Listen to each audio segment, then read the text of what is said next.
Jangan lupa subscribe YouTube channel Metro TV News dan pastikan untuk menyalakan lonceng notifikasinya.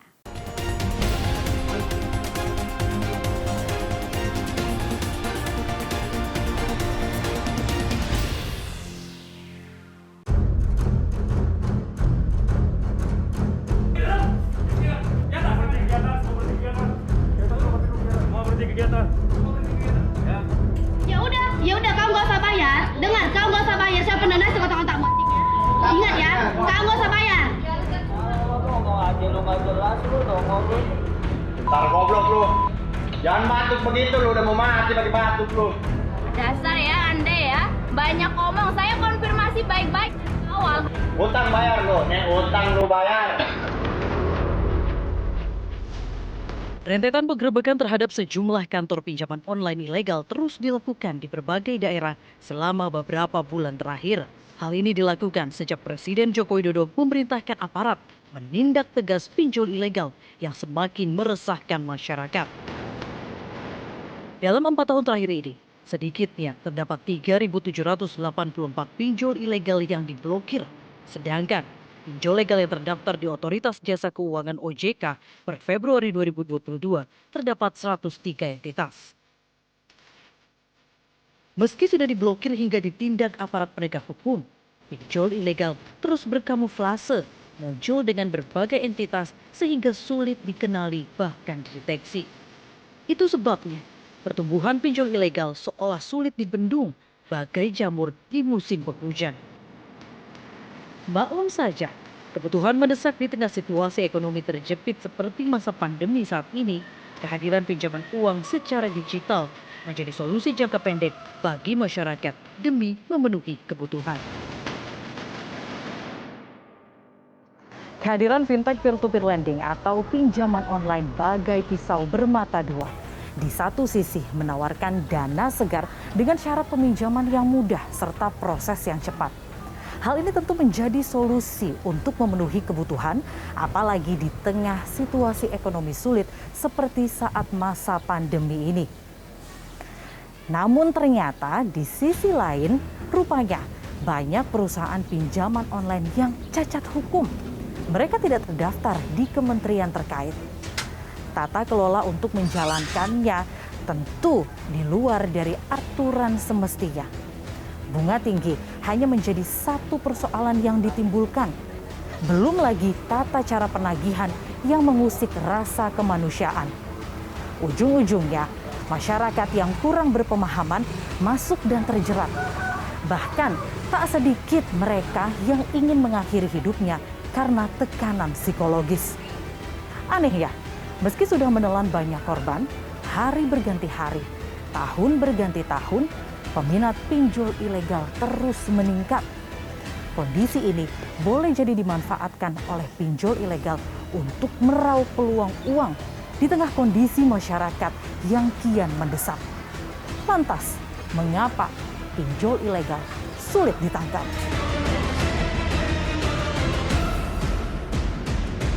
Inilah The Jurnalis. Waspada, pinjol ilegal masih mengintai.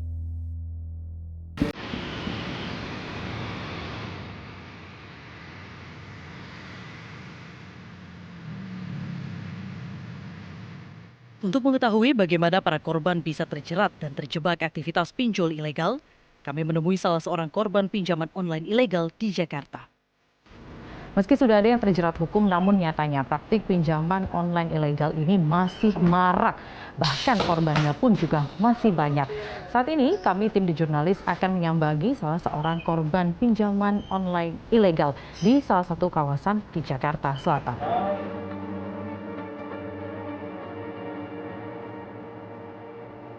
Permisi, Assalamualaikum. Mbak Eva ya? Halo Mbak Eva, dengan Gita. Adalah Eva Aprilia Margareta, seorang karyawati yang bekerja di sebuah perusahaan swasta di Kota Bekasi, Jawa Barat. Persyaratan yang mudah dan prosesnya yang cepat membuat Eva tertarik untuk terus melakukan pinjaman.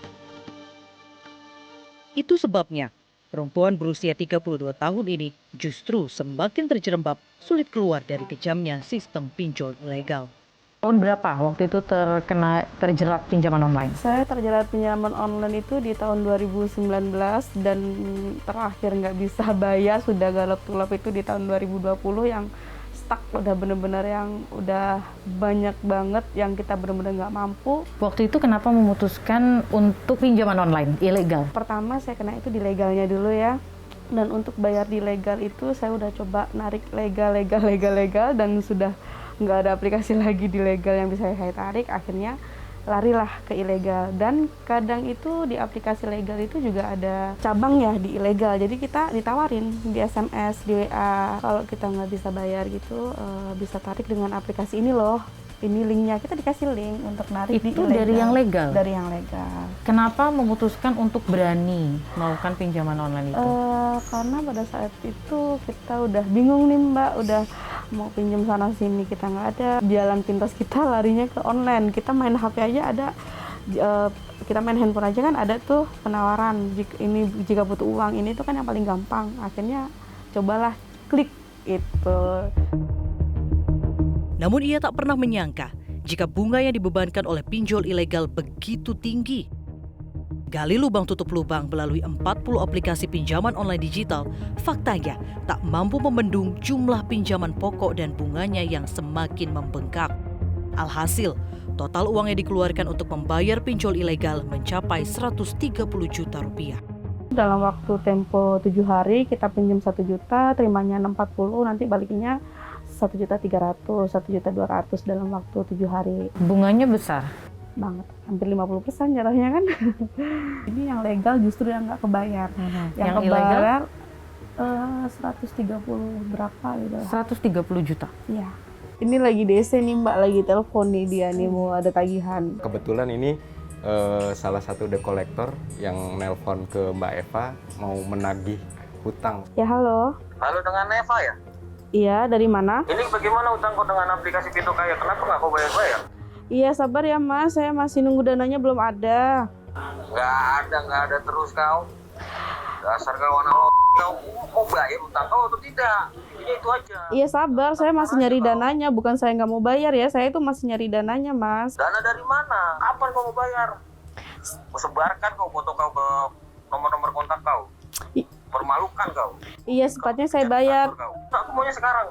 Aku tunggu sampai jam 7 nanti. Saya belum ada dana. Tidak peduli kau. Aku tunggu sampai jam 7. Kalau sampai nggak ada, aku sebar kau foto kau. Ya udah, intinya kapan kau mau bayar? Ternyata sangat kasar sekali cara debt collector untuk menagih hutang ke Mbak Eva tadi, sampai bisa menyebutkan kata-kata binatang untuk mengancam dan mengintimidasi Mbak Eva. Pola penagihan pinjol ilegal yang kasar, acap kali disertai dengan ancaman serta fitnah membuat Eva tertekan secara mental. Apalagi sejak peristiwa itu menguap, ia mulai dijauhi oleh keluarga, kolega, dan teman-temannya. Ini bukti-buktinya ada yang sangat ekstrim tidak Mbak? Paling dibikin itu open BO yang dikirim ke orang tua saya, dikirim ke suami saya, dikirim keluarga terdekat saya, ke ipar-ipar saya, lebih ke yang ke situ sih yang benar-benar kepala saya nih diedit, terus saya yang benar-benar telanjang kayak gitu. Aduh ya Allah, udah lebih baik saya meninggal aja deh, kasarnya seperti itu ya. Pernah terpikir untuk mau bunuh diri seperti itu Mbak? Pernah. Saat itu Eva tidak tahu harus melapor kemana. Kini, ia mengaku sangat menyesal pernah berurusan dengan pinjol ilegal. Menurutnya, meningkatkan literasi digital menjadi faktor penting agar masyarakat tidak terjebak di lubang pinjol ilegal. Saya sih belum lapor, cuman dari pengalaman saya gabung di grup yang saya gabung itu percuma, lapor juga percuma, akan ditangkapin sama polisi gitu. Paling ya masalah utang ya udah lo bayar. Saya habis hancur seperti ini ya nggak dari pinjol ini gitu. Gara-gara pinjol sih lebih kayak.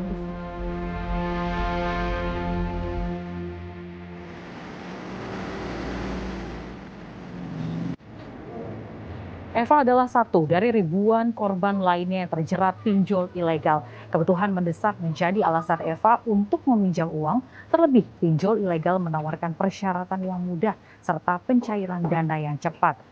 Namun bunga yang tinggi, tenggat waktu pembayaran dari masa peminjaman, serta ancaman-ancaman yang menghantui membuat Eva terpaksa mau tak mau harus gali lubang tutup lubang sehingga semakin terjebak dalam pinjol ilegal.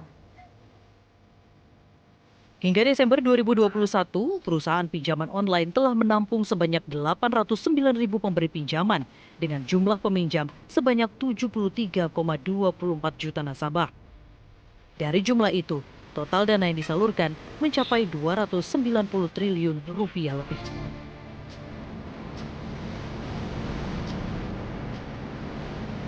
Tak hanya Eva, namun pinjol ilegal juga masih banyak menjerat korban lainnya. Alasan dari ekonomi terhimpit ini menjadi salah satu celah bagi pinjol ilegal untuk melancarkan aksinya. Saya masih akan mendatangi korban pinjol ilegal lainnya. Kita akan melihat bagaimana sebenarnya jerat dari pinjol ilegal kepada para nasabahnya, bahkan hingga mengancam para nasabah. Sekolah kan?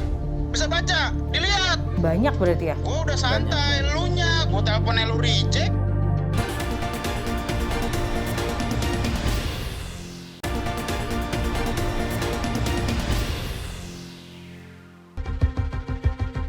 Ingat ya, kamu gak usah bayar. Utang bayar kok, utang lu bayar.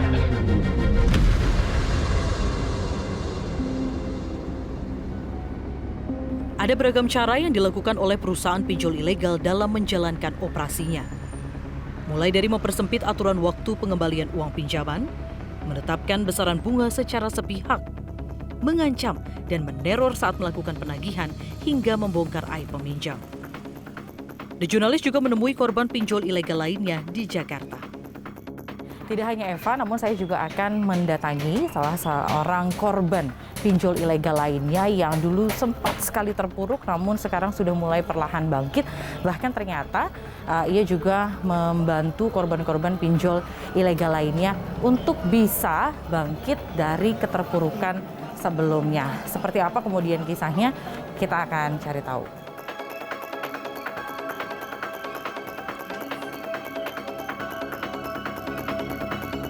Ia adalah Erik Setiawan. Pada 2018 lalu, Erik terjebak dalam lingkaran setan pinjol ilegal. Minimnya pengetahuan membuat pria berusia 31 tahun ini lupa diri dalam meminjam uang ke banyak aplikasi. Itu bisa ceritain nggak kenapa sih waktu itu Mas Erik sampai terpincut gitu untuk bisa meminjam secara online? Mau pinjem duit ke temen, cuma temen nggak ada, tapi malah ibaratnya suruh ngebuka di Play Store, katanya pinjem duit sekarang mah gampang gitu, di Play Store juga banyak kok, modalnya KTP aja gitu. Itu berapa banyak aplikasi pinjol ilegal berarti waktu itu, Mas Erik? Kalau ilegalnya sekitar 45-an lah. 45-an. Itu memang dari awal tuh Mas Erik kayak nggak tahu kalau itu ternyata pinjol ilegal? Nggak tahu, karena banyak logo kayak OJK segala macam tuh terkadang ada di situ gitu. Akibat perlakuan pinjol ilegal pada saat penagihan membuat mental Erik terpuruk karena fitnah yang disebar kepada sejumlah orang dekatnya. Cara mereka menagihnya ke Mas Erik kalau yang ilegal itu kayak gimana? Saya awalnya nggak ngerti ya, tiba-tiba ada laporan teman, ini ya marah lah ya, teman marah karena dapat SMS yang artinya hutang saya gitu. Tapi kata-katanya kan buronan. Pada saat itu yang saya ingat, pertama saya lihat kata-kata buronan aja udah kaget gitu loh. Nggak taunya di aplikasi yang lain lebih parah dari itu gitu loh Mbak. Maksudnya Parahnya kayak gimana? difitnah, kena HIV, suruh jauhin saya, pokoknya yang ada di kontak saya jualannya suruh ngejauhin saya karena divonis HIV oleh rumah sakit mana dan saya kabur gitu loh dari rumah sakit itu. Gitu. Fitnah itu sampai ke orang-orang yang Mas Erik kenal? Kalau di pinjol kan kita ada diminta ngisi kontak darurat ya, emergency. Nah itu saya ngisi, tapi yang laporan nggak cuma dia gitu loh, yang kontak darurat 2, tapi yang laporan saya lebih dari 10 orang gitu loh, termasuk ya orang tua, saudara, semuanya gitu loh.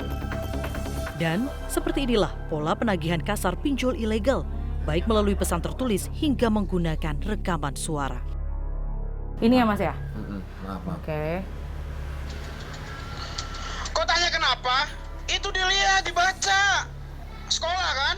Bisa baca, dilihat. Banyak berarti ya? Gua udah santai, Banyak. elunya. Gua teleponnya lu reject.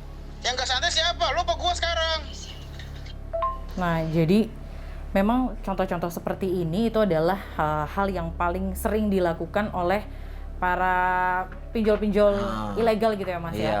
Jadi mereka mengirimkan voice note ataupun juga telepon dengan nada-nada yang mengancam. Bahkan sebenarnya kayaknya tidak hanya mengancam saja, bahwa tadi yang disampaikan juga sama Mas Erik, fitnah-fitnah berupa foto itu pun juga terus dilakukan ya. Terkadang gitu. Ternyata ini masih banyak. Kalau misalnya saya lihat di sini,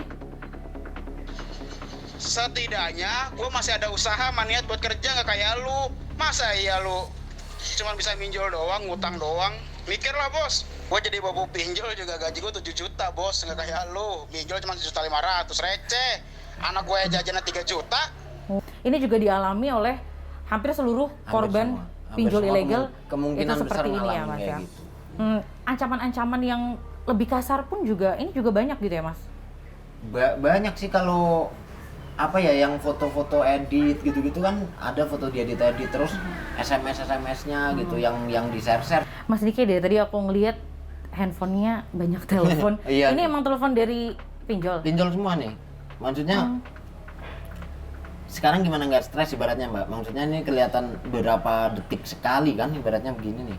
Nggak keangkat yang orang mau juga mikir lah mau sekarang diangkat aplikasi ini. Masnya terus ditelepon, terus kalau gini Mas angkat nggak biasanya? Ya kalau pas ini saya angkat, kalau pas lagi berani angkat ya coba saya angkat lah, saya jelaskan gitu loh. Ini juga masih terus ditelepon ya Mas Erik? Berapa detik sekali aja, nggak pernah mati ibaratnya Pak.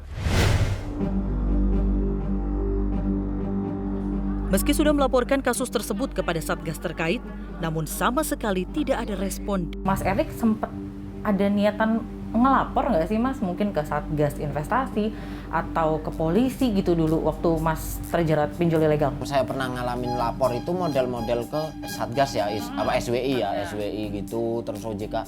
Kan cuma by lapornya ibaratnya waktu itu saya lupa lewat email kalau nggak salah. Cuma ya balasannya lebih ke apa ya, lebih intinya laporan diterima akan ditindaklanjuti udah. Habis itu hilang aja udah. Jadi saya dulu berpikir kayak gini tuh bisa keluar dari kita sendiri.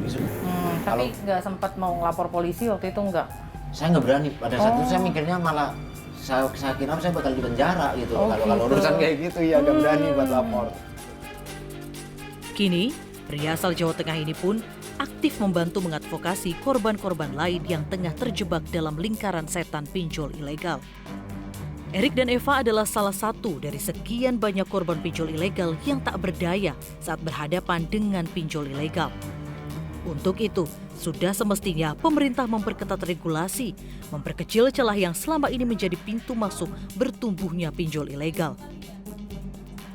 Jika hal ini dapat dimaksimalkan, tentu saja entitas serupa di ruang digital dapat dicegah. Yang legal, cara nagihnya yang nggak seharusnya begitu juga banyak aslinya Mbak. Gitu. Itu sering banyak keluhan tentang itu. Jadi lebih kalau untuk ilegal diberantas 100% kayaknya berat banget kalau.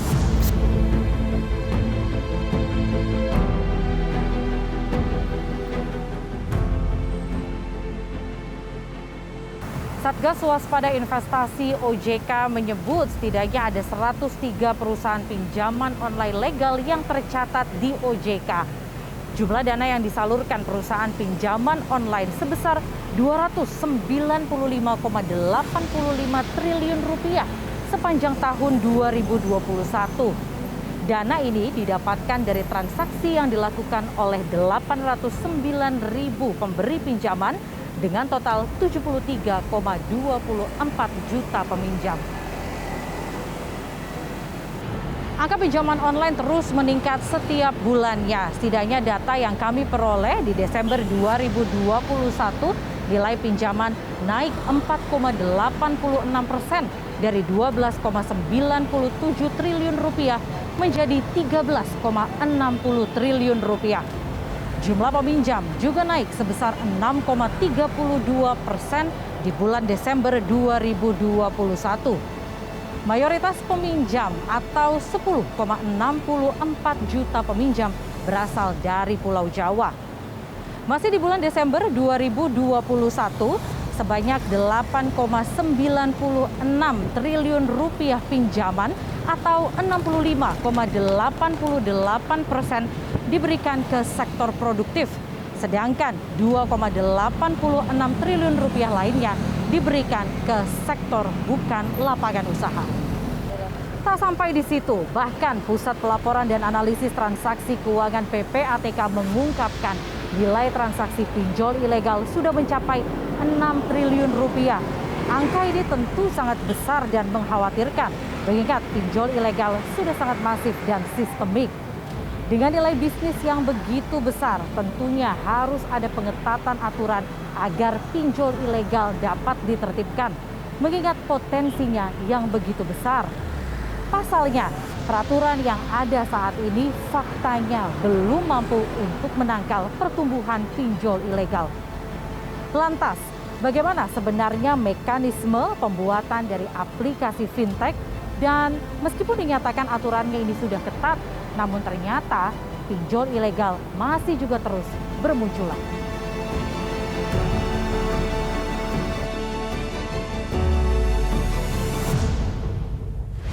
Dan Indonesia dipilih sebagai basis operasi dari fintech ataupun pinjol yang ilegal. Memang pemain-pemain pinjol yang ilegal itu sebagian adalah warga negara asing.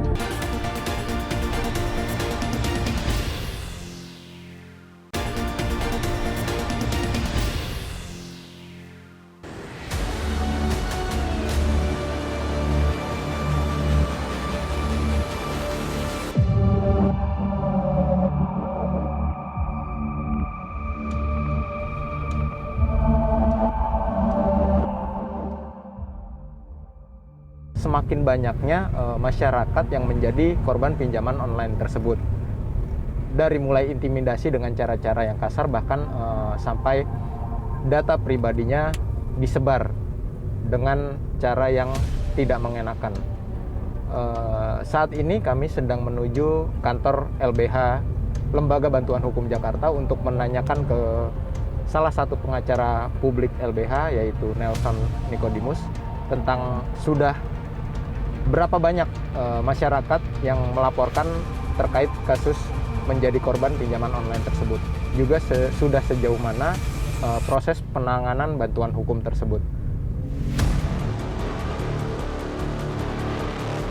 Kalau dulu kita buka pos pengaduan 2018 bulan Oktober-November. Nah, itu 1.330. Kalau 2022 mungkin sekitar 2.000 ya.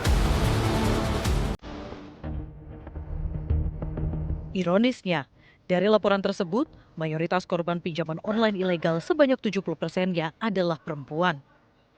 Boleh jadi, kaum perempuan yang sebagian besar mengatur keuangan rumah tangganya inilah yang rentan terjebak pinjaman online. Apalagi, di masa pandemi seperti ini, mereka terpaksa berhutang untuk memenuhi kebutuhan sehari-hari. Meski pinjaman online ilegal dengan tega menerapkan bunga tinggi mencapai 12%, faktanya peminatnya cukup besar. Mereka semuanya datang ke sini kita terima dan kemudian kita berikan tips dan kemudian nasihat hukum bahwa sebaiknya Anda mengajukan restrukturisasi pembayaran gitu, karena sudah tidak sanggup lagi untuk kemudian membayar. Misalnya 30, dia nggak sanggup lagi membayar utangnya, tapi kemudian bunganya tidak, tapi pokok utangnya saja kita kumpulkan, ya.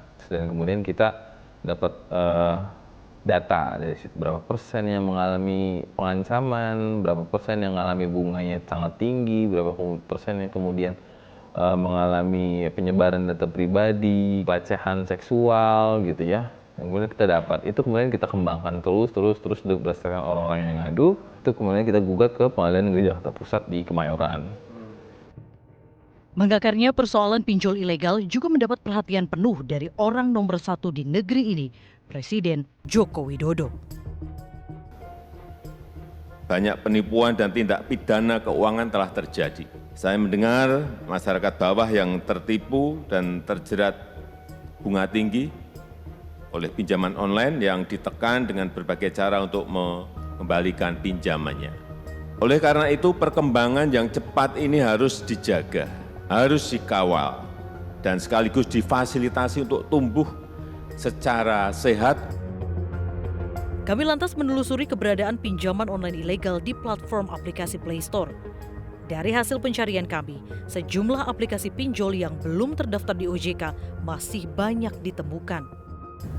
Setelah kami melakukan pengecekan, ternyata masih banyak sekali ditemukan aplikasi pinjaman online ilegal yang beredar di Play Store. Terlepas dari bebasnya pembuatan aplikasi secara global termasuk pinjaman online, kami akan mencoba mengkonfirmasi langsung ke Dirjen Aptika Kemenkominfo dalam menangkal pinjaman online ilegal tersebut. Di tengah regulasi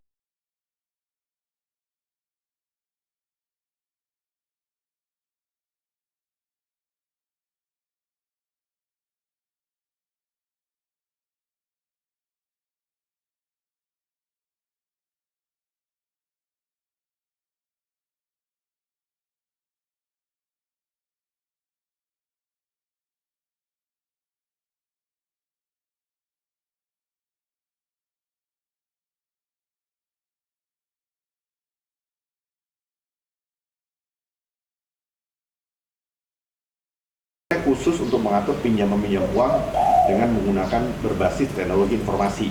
Nah, waktu itu mungkin dari OJK adalah juga untuk mengakomodasi koperasi simpan pinjam yang ingin menggunakan sistem informasi, bisa juga mengadopsi kegiatan bisnis ini dengan mendaftar di OJK, tentu saja itu kan premisnya. Jadi mereka harus punya izin koperasi dulu, koperasi simpan pinjam baru mendaftar di OJK. Kepikiran pada waktu itu.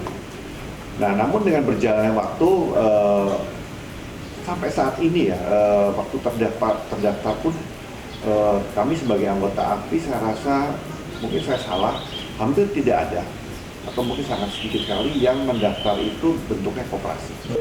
Kami itu sampai saat ini itu masih dilarang oleh API oleh OJK untuk mengakses lebih dari 3 sources. Kami itu hanya boleh mengakses kamera, mikrofon, sama lokasi. Hanya 3 ini aja. Kontak kita tidak boleh, foto tidak boleh. Nah, yang dilakukan oleh mereka yang ilegal atau mereka yang di luar mungkin termasuk koperasi, karena mereka kan saya nggak tahu aturannya di sana seperti apa. Mereka melakukan akses itu. Nah, di sini bahayanya.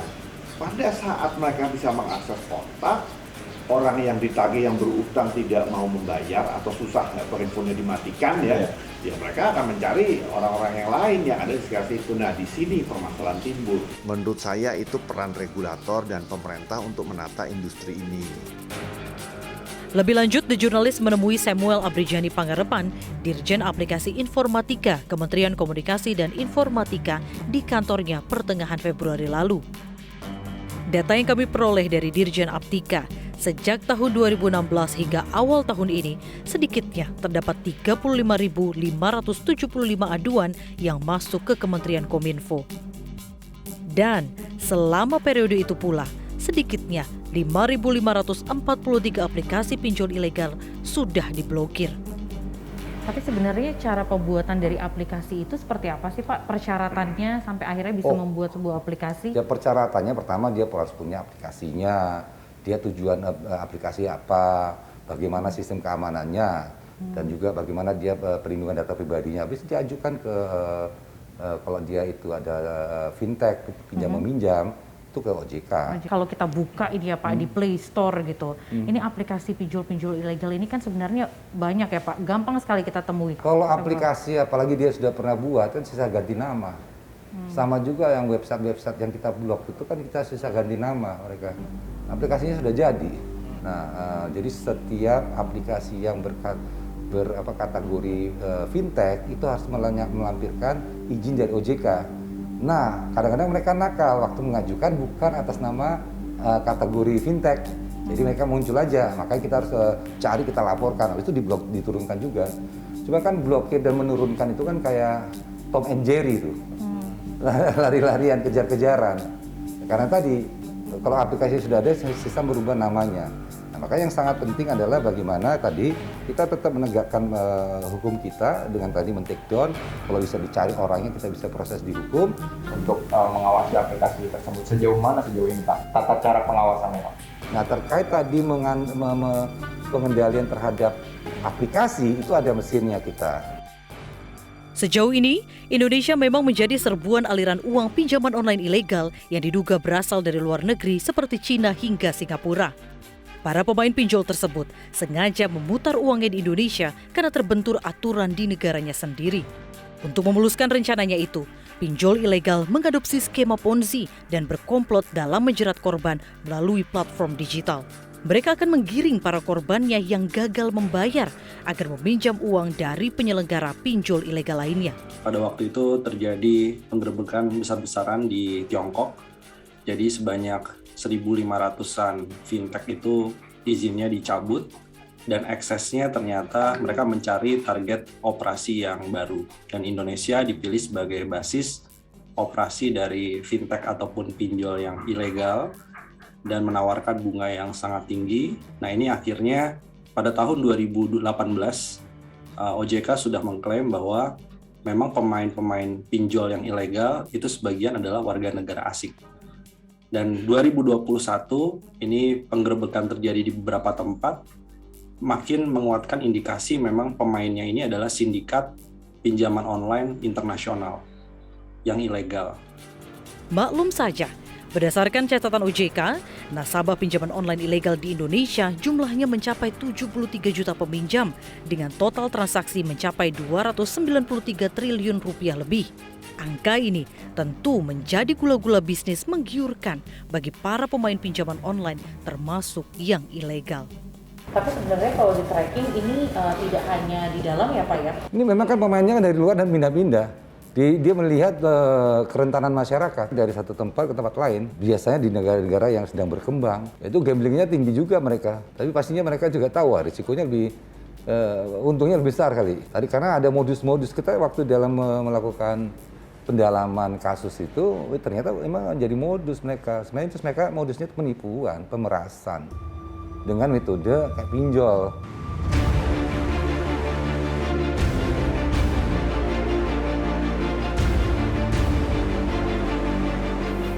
Di tengah aturan yang ketat mengenai izin operasional perusahaan pinjaman online, masih saja ada celah yang digunakan perusahaan-perusahaan ini untuk menjalankan bisnis mereka. Melalui izin koperasi simpan pinjam ini, lalu mereka berkamuflase menjadi aplikasi digital yang keberadaannya kian meresahkan. Lalu, kenapa hal itu bisa terjadi? Dan mengapa sampai saat ini belum ada aturan yang tegas untuk dapat membendung pergerakan pinjol ilegal ini?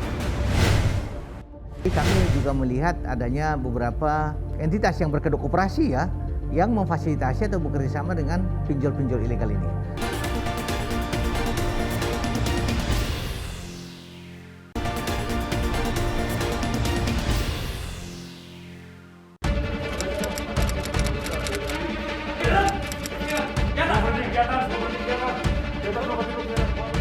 Maraknya praktik pinjaman online ilegal boleh jadi disebabkan oleh sejumlah faktor pemicu.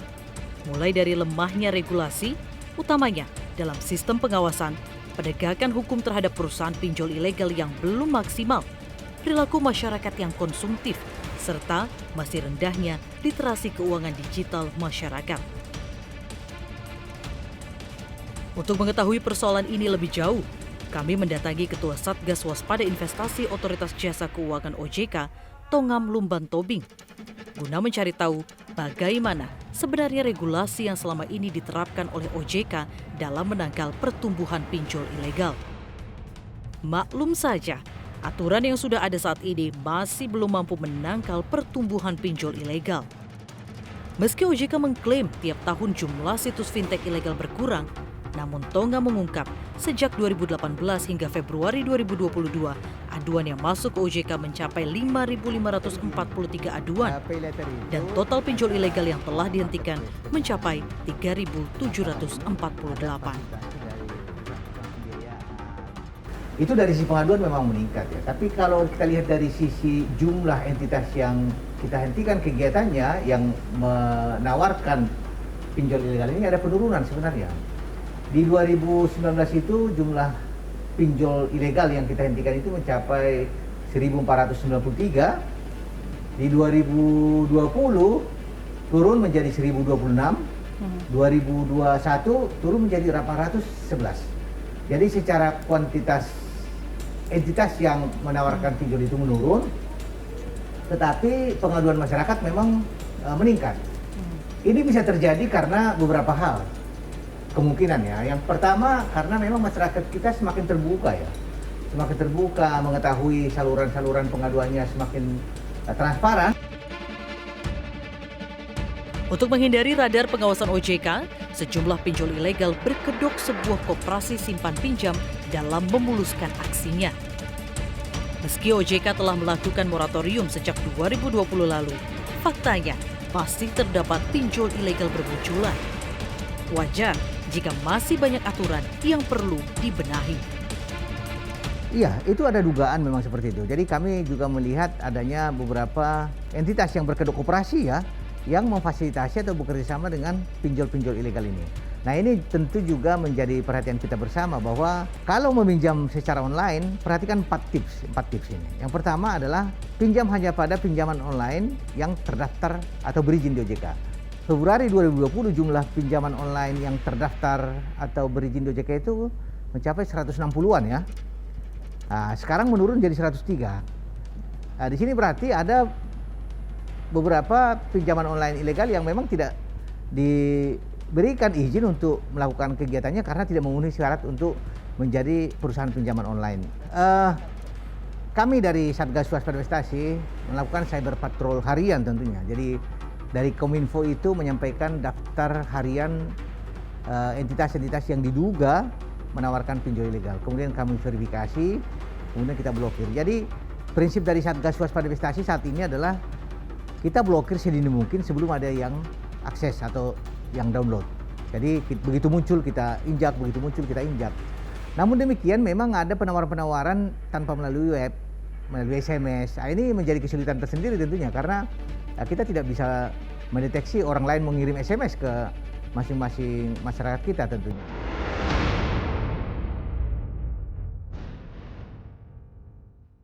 Kami juga menemui Deputi Bidang Perkoperasian Kementerian Koperasi dan UKM Ahmad Zabadi. Zabadi mengamini jika terdapat 95 koperasi simpan pinjam yang melakukan praktik pinjol ilegal. Ia mengungkap jika terdapat sejumlah oknum notaris yang membuat akta pendirian koperasi simpan pinjam sebagai jalan mendirikan usaha pinjol ilegal. Dari 95 itu ternyata misalnya 11 kita temukan tidak berbadan hukum koperasi. Lalu dari 95 kita temukan 82 memang yang dia berbadan hukum koperasi, tetapi dia tidak memiliki izin usaha simpan pinjam. Ini terjadi karena adanya sebuah kita duga ada sebuah konspirasi ya, antara pihak biro jasa, kemudian penyedia kantor virtual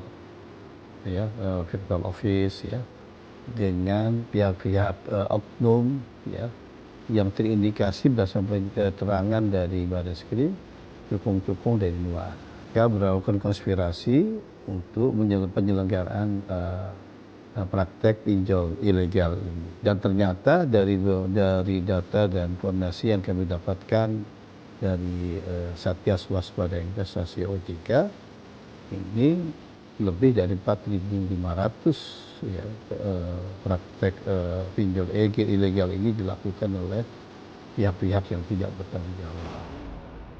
Faktanya, masih terdapat celah kejahatan bagi pinjol ilegal memanfaatkan koperasi. Zabadi menilai, minimnya edukasi masyarakat menjadi salah satu faktor yang dimanfaatkan oleh para pelaku pinjol ilegal.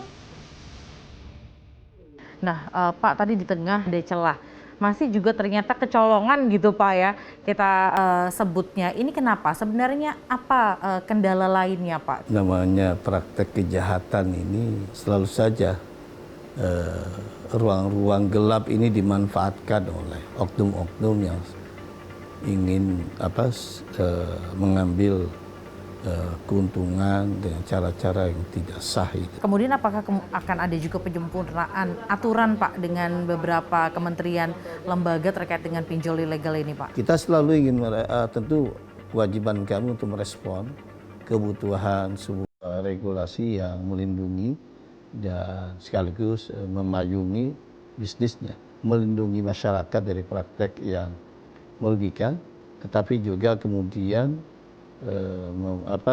mendorong entitas bisnis yang legal, yang baik, yang memiliki kompetensi untuk kita dorong berkembang. Ini dua hal yang memang tidak harus kita jaga keseimbangan. Dirjen Aplikasi Informatika Samuel Abrijani Pagarapan menyatakan, jika seseorang sudah memiliki aplikasi, maka tidak sulit bagi mereka untuk melancarkan aksinya.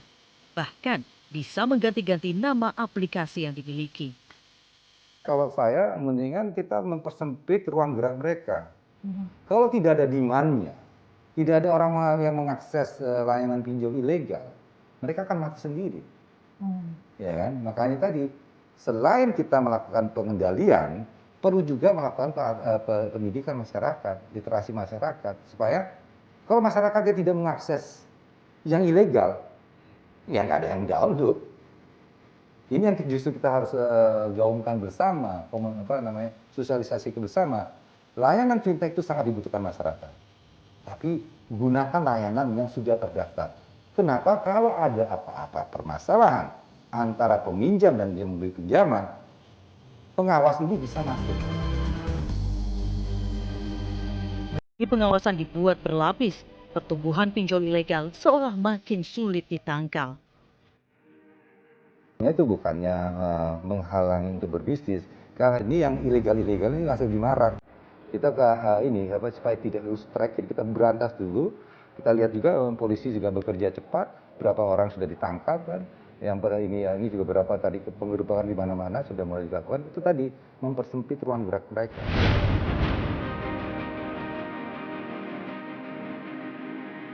Menertibkan sejumlah perusahaan pinjol ilegal yang beroperasi di ruang digital menjadi tantangan besar bagi pemerintah dalam rangka melindungi masyarakat agar tidak menjadi korban. Di sisi lain, publik harus meningkatkan literasi mengenai seluk-beluk keuangan digital agar tidak terjerumus permainan pinjol ilegal. Untuk itu, diperlukan payung hukum yang tegas dan kuat agar tidak ada lagi ruang bertumbuhnya pinjaman online yang nakal. Penyelesaian perusahaan pinjol ilegal yang tidak konkret dan komprehensif tentu hanya akan menambah beban negara. Jika hal ini tidak segera dibenahi, jangan heran jika bahaya pinjol ilegal akan terus mengintai kita. The Jurnalis akan hadir di episode berikutnya. Metro TV